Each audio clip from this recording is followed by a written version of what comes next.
Gorgeous sunsets, crystal blue waters, and soft sands. These are memories of the U.S. Virgin Islands and a hot cruise destination, but also a destination that has attracted many travelers this past year in comparison to other destinations.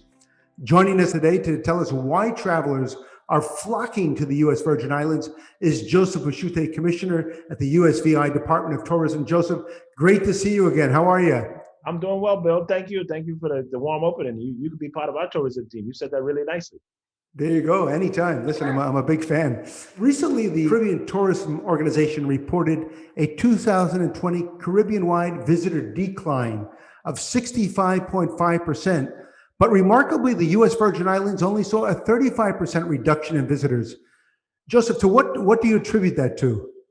Well, I think a lot of that has to do with our really strong defense package we have with travelers that are traveling into the territory via airlines.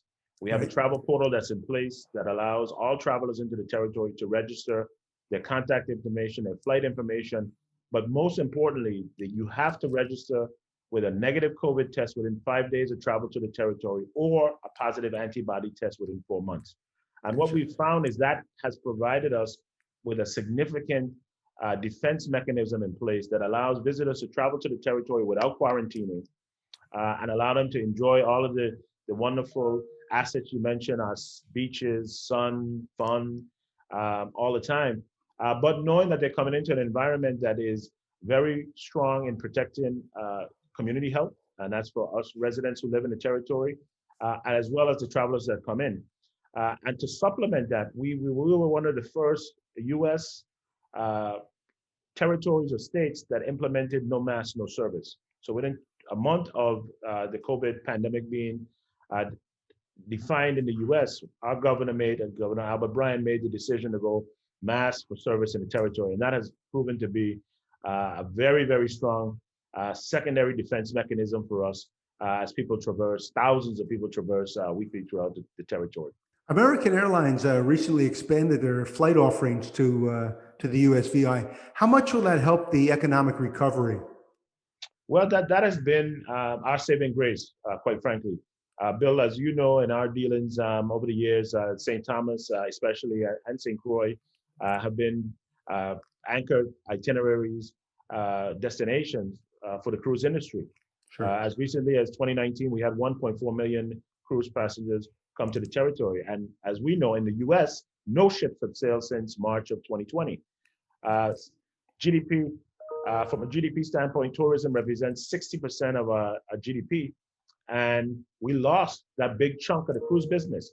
So to transition to American Airlines and our other airline partners, there was the opportunity, at least from our perspective, to inject life into our economy was to increase our airlift. So we went from doing up 10% plus in airlift from January and February of 2019 to 2020 to zero in April, because basically all the airlines, everything shut down in the US. Sure. And then through our conversation, staying top of mind with our travel partners, including our airline partners, we reopened the territory in June of 20, and then our airline partners started to come back. And thankfully, there was demand for the territory. And then as one flight started to be full, then another one came on, and we're fortunate now to have, on certain days, 9 direct flights into St. Thomas and 3 into St. Croix on American. So that's 12 flights in a small destination in the middle of the Caribbean. We're super proud of our relationship with our airline partners. As you know, Joseph, several cruise lines are planning to home port ships in the Caribbean while the United States remains on lockdown for cruises. What are your thoughts on a ship home porting in St. Thomas? Before the pandemic, I would have said we were very interested in the possibilities, particularly smaller ships, because of course, you need to have the accommodations and the airlift to make sure you can home port.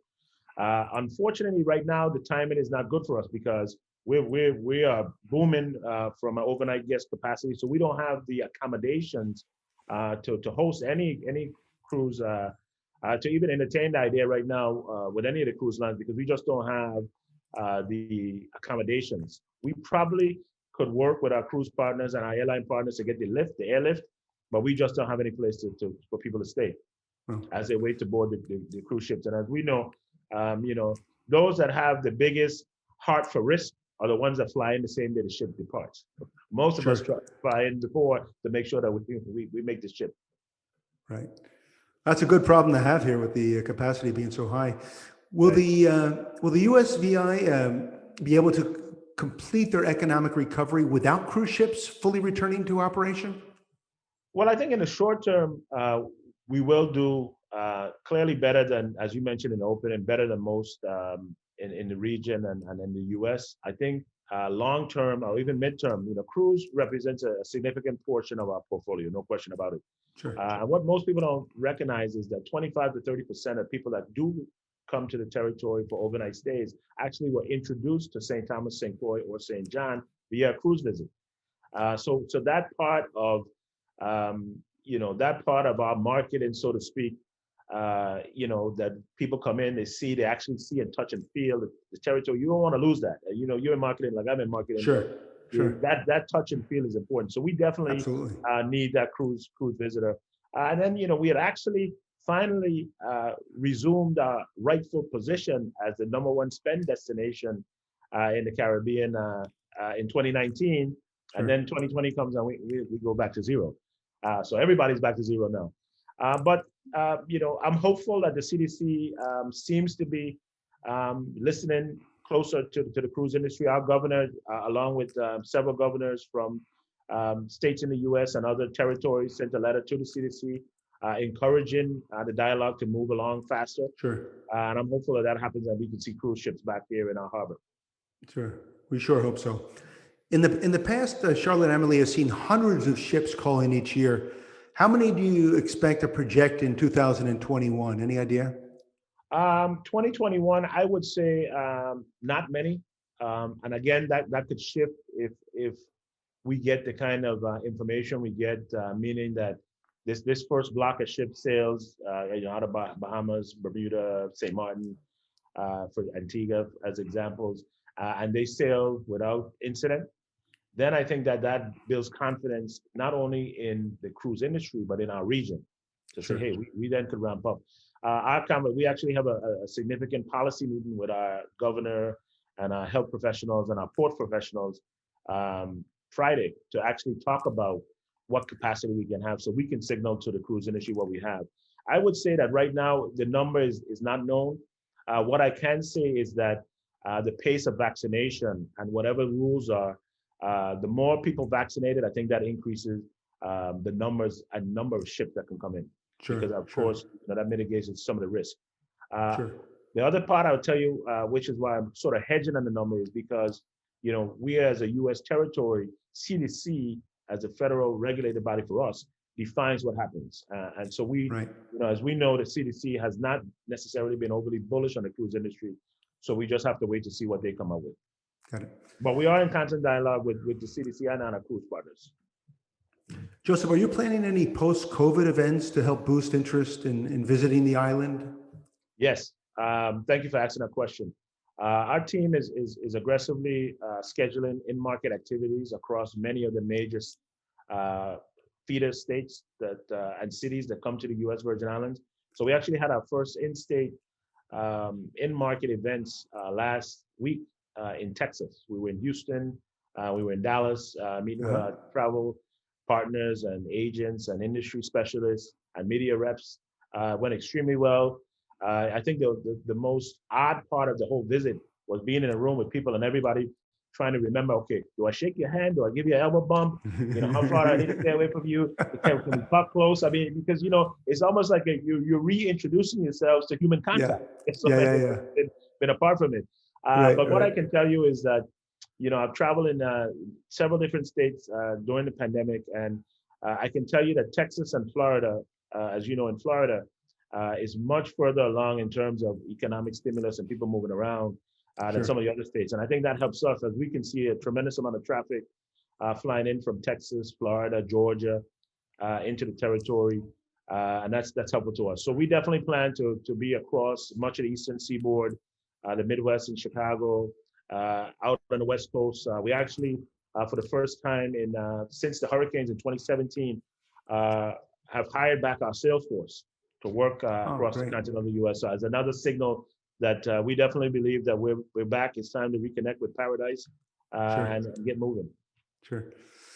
And then why should someone consider the USVI to be their first vacation after all this is over? First, I would say we have proven to be safer than most during the pandemic. This week, we came up with our 7-day rolling forecast of COVID positives in the territory, and it's the lowest it's been since the beginning of COVID. Our rate was under 1.5% for the week, so super, super strong. And that combined with our vaccination percentage as a percentage of our population is rising nicely in terms of our ability to vaccinate people. So we're across 30% in at least one shot in arms. During the pandemic, we crossed 17,000 with 2 shots in arms. And our governor has a goal of 50% by July 1. So we're moving aggressively as a destination to reach herd immunity. And at the same time, allowing and ensuring that we have the necessary protocols on the ground, wear your mask, physically distance, sanitize. And then the third piece is we have our travel portal that provides people that understanding that when you come to the U.S. Virgin Islands, there are going to be safety protocols in place that you have to upload into the travel portal. Everyone that travels in has to upload in the travel portal. And that provides another layer. So I think that is the first reason. The second reason, of course, is our people. You come to the U.S. Virgin Islands, it is going to be a time that you're going to remember for many, many years.